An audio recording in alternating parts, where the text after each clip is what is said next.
Bonjour à toutes et à tous, aujourd'hui on va s'attaquer à une question qui a l'air simple mais qui est en fait cruciale. Comment savoir si une entreprise est réellement en bonne santé? Pour ça, on va lui faire passer un véritable check-up financier, ensemble, étape par étape. On a tous ce réflexe, n'est-ce pas?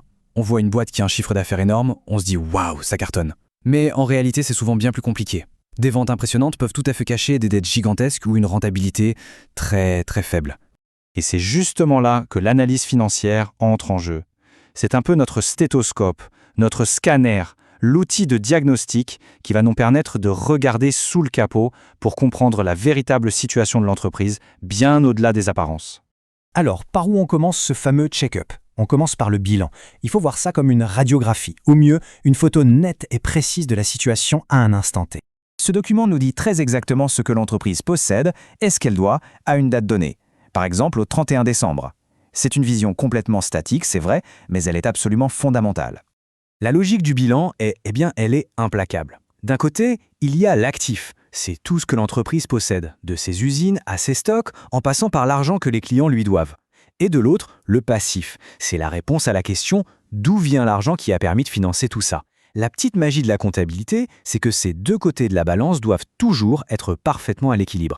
Ok, on a pris la photo statique, maintenant on passe au film. On va regarder comment l'entreprise a tourné, comment elle a performé sur une période entière, le plus souvent une année. Et pour ça, on a le compte de résultat. Ce document, c'est un peu le récit de l'année, il retrace toute l'activité pour nous expliquer pas à pas comment on passe du total des ventes jusqu'au bénéfice final. C'est un peu comme suivre une recette de cuisine pour comprendre d'où vient le gâteau, le profit. On part tout en haut, avec le chiffre d'affaires, donc le total des ventes. De ça, on retire tous les achats externes et on obtient la valeur ajoutée. Ça, c'est la vraie richesse créée par le travail de l'entreprise. Puis, et là on arrive au point crucial, on calcule l'excédent brut d'exploitation, le fameux EBE. Ça, c'est le cash pur généré par le cœur de métier, avant toute considération financière au comptable. Et enfin, tout en bas de la ligne, on a le résultat net. Retenez bien ce sigle, EBE. C'est vraiment l'indicateur que les analystes scrutent à la loupe. Pourquoi? Parce qu'il montre la puissance brute du modèle économique, sa capacité à générer du cash, indépendamment des choix de financement ou des règles d'amortissement.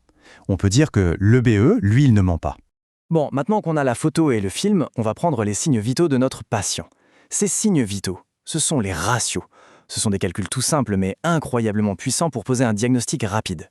D'abord, on mesure la profitabilité. En gros, on regarde l'efficacité du moteur. Pour chaque euro de vente qui rentre, combien de centimes de bénéfice est-ce que l'entreprise arrive à garder dans sa poche? C'est la question à laquelle ces ratios répondent.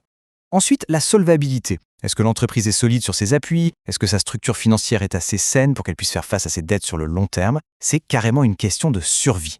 Et enfin, la liquidité. Ça, c'est la santé au jour le jour. Est-ce que l'entreprise a assez de cash qui rentre là, maintenant, pour payer les salaires à la fin du mois et régler ses fournisseurs à temps? C'est absolument vital. Parfait. On a collecté toutes nos données, le bilan, le compte de résultats, les ratios. Il est temps de s'asseoir et de poser le diagnostic final. C'est vraiment là que toutes les pièces du puzzle s'assemblent.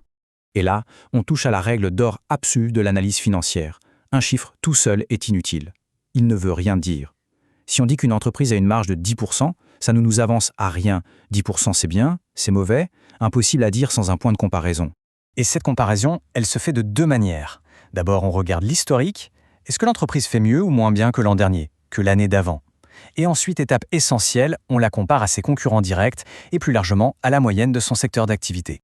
Pour que ce soit très concret, prenons l'exemple du secteur du luxe. Mettons face à face deux géants, LVMH et Kering.